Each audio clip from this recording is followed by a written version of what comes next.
I had a guest talking Shawnee to them, and I had to explain to the guests, it's like, these children are white Americans, and they were killed by the Shawnee. I don't think they're going to respond to Shawnee language. Not positively. No.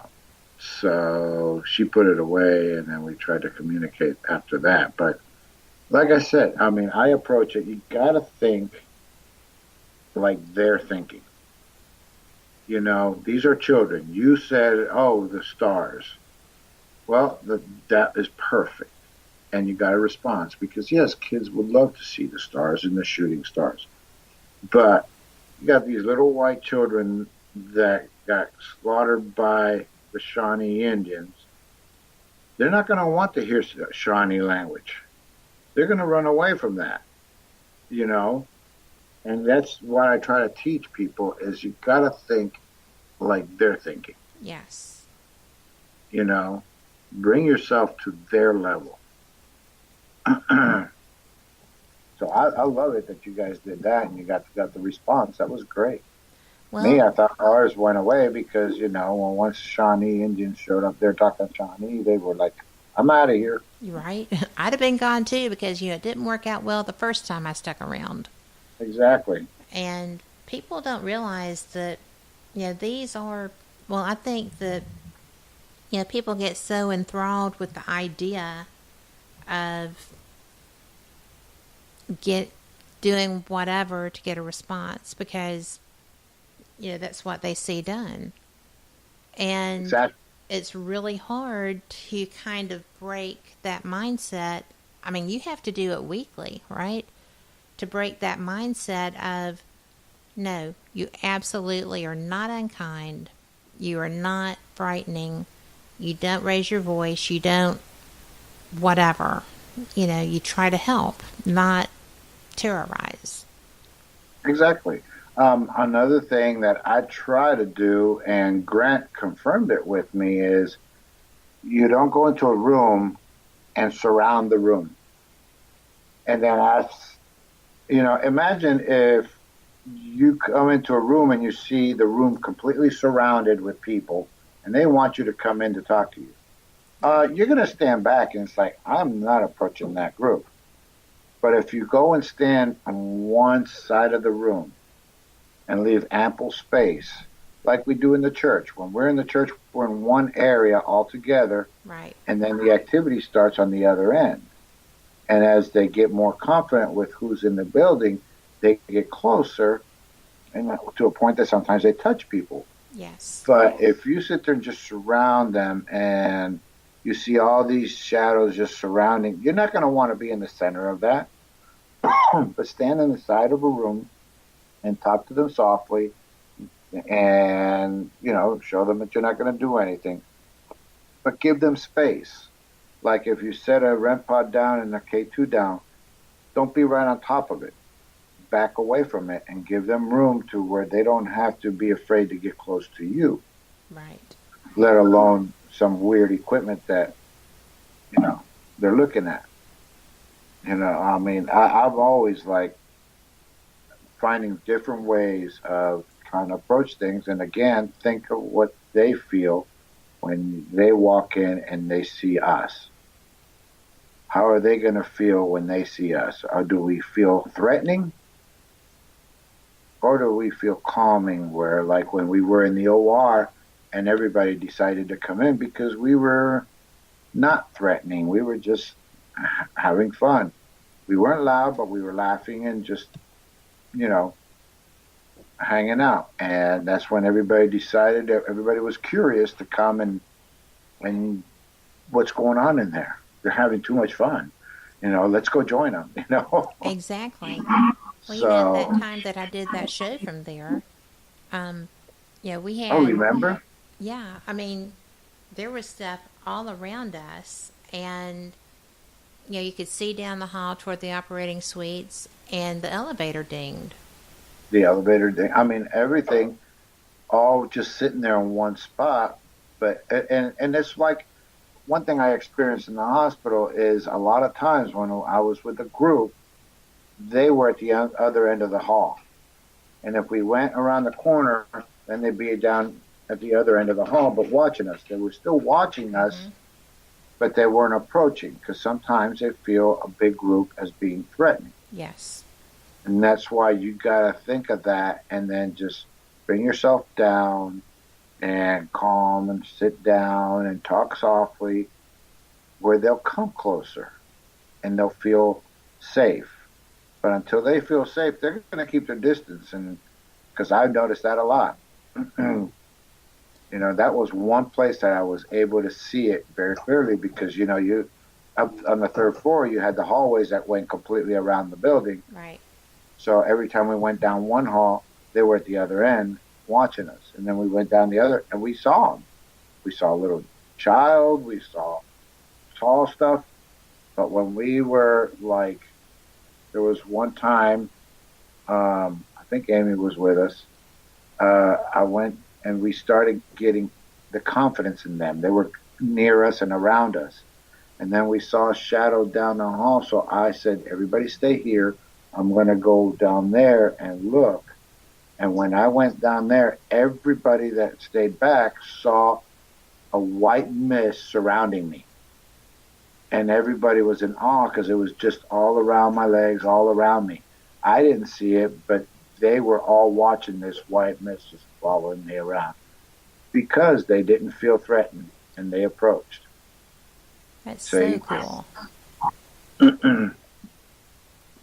One thing that I have not told you yet because I just found it. We were looking down the hall the very last time that we were at Old South Pittsburgh, and we saw the shadow movement going from the area where we were back out toward the ER. And I was just looking at one of the stills that I took from that, and it was a child. There was a tall figure behind it, but it was a child that you could see the full body and face of. So that was a surprise to me. I'll send that to you. And for everybody listening, I'll post that on my Facebook page, on the Paranormal Experience page too. But, it just it really was trippy. And that was far away from us. Well, do you remember down that hallway that we called the Shadow Hall? I did. That's where we were sitting. Right. The 7-foot shadow man, I mean, and again, it all depends on how you approach the hunt. We were in the hall, had a group of people, all nice people. We were talking nicely and everything. All of a sudden, one of the guests was feeling like she was being tapped on the head. And this is a reliable one. She's now a crew member. And then the other one started feeling like he was being touched in the head. Well, all in the meantime, I was actually feeling my neck being touched, but I don't usually say it because people, when you're a group leader and you're being touched and you say, oh, yeah, right, he just wants us to believe it. So I never say when I'm being touched. But when them two were being touched, I said, okay, guys, I have been being touched too. So something's here. Then when we try to look better because, we're sitting in the total darkness, the shadow man, the 7-foot shadow man was standing right dead center of us, just touching us and saying, I'm here. Right. But he was being playful, nice, He wasn't mean. He wasn't evil. Everybody sees this 7-foot shadow man and thought he was evil. No, he was real nice. Well, He they're was just standing scary right there because where he's I couldn't see the unusual. person in front of me because there was a dark shadow in the way. Yeah, they're just afraid because he's big and scary. I mean, like the old saying was that if it's a white shadow, it's a good entity. If it's a dark shadow, it's an evil entity. No, that's not true. That is a hocus pocus. It's whatever way they are able to absorb enough energy to manifest themselves. That's all it is. Right. Sometimes as far as they can get is to be a dark shadow. That's what I believe. Well, I tell you what, I have only seen shadows. I have not, well, that's not true. I have seen one full body apparition, but I didn't know that's what it was at the time. But it's just weird. it's I see things grooving, and then I catch it on video. The first time I ever did it, it was like I maintained so well. You would have been so proud of me, but it still tripped me out.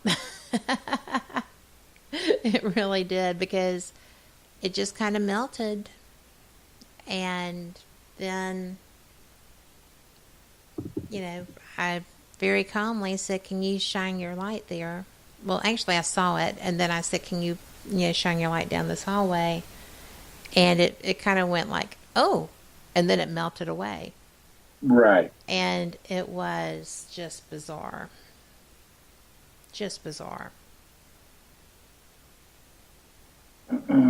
But,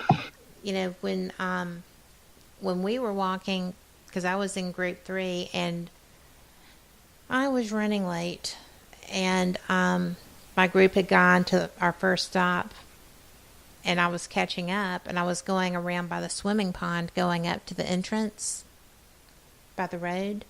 Uh-huh. And as I came around the corner at Shawnee, I heard something say, "Hey." And it was like ear level with me, but it was male and it was young. And I never broke stride. I was like, "Hey, I'm late," and just kept going. And then when I came back, it was just kind of one of those things that blew me away. Just absolutely blew me away, because I had a voice recorder going and it's on it. So I think that's cool. pretty cool. That is pretty cool. But, I felt like, yes, Terry said that's when I slightly tripped on the stones, and there was a big rock, and I kind of stubbed over it. And so I don't know if they were like, trying to help, or if they were laughing, or if they were just trying to distract. Because when I went back and was kind of like reviewing how I felt when that happened, the reason I didn't break stride was because I knew that there was something relevant to that water, and I didn't want to be lured, into stopping at that point. And I trust my instincts because they're pretty good. But we've got 20 seconds until our final break, and then we are going to have to listen to a few tunes again. But, and I also was filming night vision that night. So, and I kept having memory issues when I was trying to run my task cams. They wouldn't, one of them, it said, there was no memory card in it, which I'm a little freaked out about because they have evidence on them, And so then when I put that down and went to get the other one, it said invalid memory card. So it was just like, well, that's weird. And with that, we're going to go to break, and we will be right back. 2 minutes.